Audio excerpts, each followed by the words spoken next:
ఎంతో ప్రతిష్టాత్మకంగా 6 పథకాలని వాటిని పేపర్ రూపంలో వచ్చిన చదువుతారు వినండి.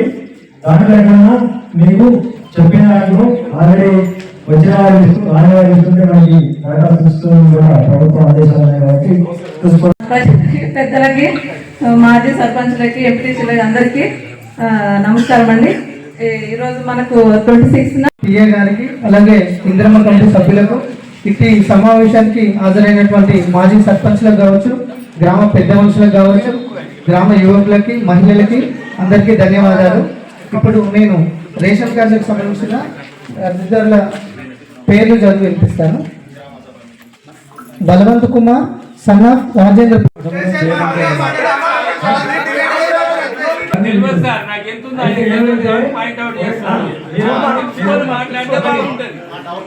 అదే చేసుకోవద్దంటే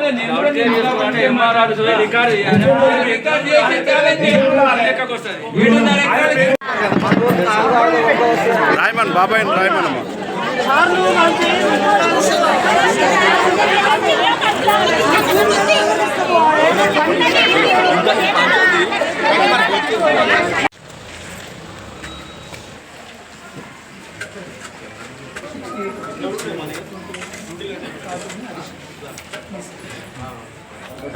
ప్రజాపాలన కూడా పెట్టుకున్నా సార్, ఎంక్వైరీ కూడా చేసి సార్ సెక్రటరీ సార్ ఫోటోస్ భర్త చనిపోయి చిన్న పిల్లలు మరి రోడ్ సైడ్ గుడిసెలు వేసుకున్న వాళ్ళు ఇలాంటి కిరాయి వాళ్ళని ముందు ప్రియారిటీ తీసుకుంటారు.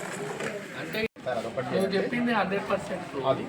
ఇప్పుడు ఉదాహరణకి ఏంటంటే మెజార్టీ ప్రజల అభిప్రాయం గవర్నమెంట్ ఉద్యోగం ఉందనుకో ఆయనకు ఆటోమేటిక్గా పోతుంది, రేపు తెల్లారి రికవరీ కూడా వస్తుంది. అది తీసుకుంటాం అంటే గ్రామ సభలలో దానికి ఇంకా ఆఫ్లైన్ అవసరమే లేదు.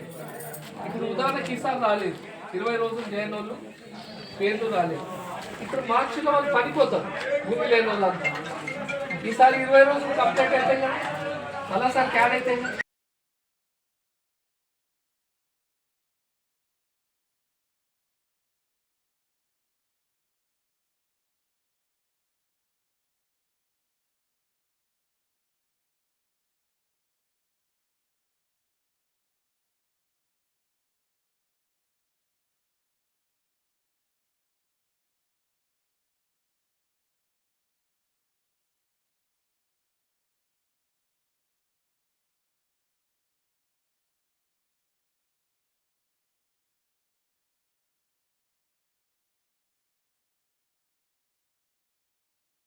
ఈ గ్రామ సభల సందర్భంగా, ప్రజాపాలన గ్రామ సభల సందర్భంగా ఈరోజు నేను 3 మండలాలు తిరగడం జరిగింది. అన్ని చోట్ల కూడా గ్రామస్తులు చాలా సంతోషంగా ఉన్నారు. ముఖ్యంగా రైతు భరోసాలు ఎవరికైతే అనర్హులు ఉన్నారో వారిని తీసేయడం అంటే జనరల్గా నిజాయితీగా చెప్తున్నారు, అవి నిజంగానే వెంచర్స్ అయినాయి. ఆత్మీయ భరోసాలో ఎవరైతే భూమి లేదో వాళ్ళందరూ కూడా చాలా సంతోషంగా చాలామందికి కూడా రావడం జరిగింది.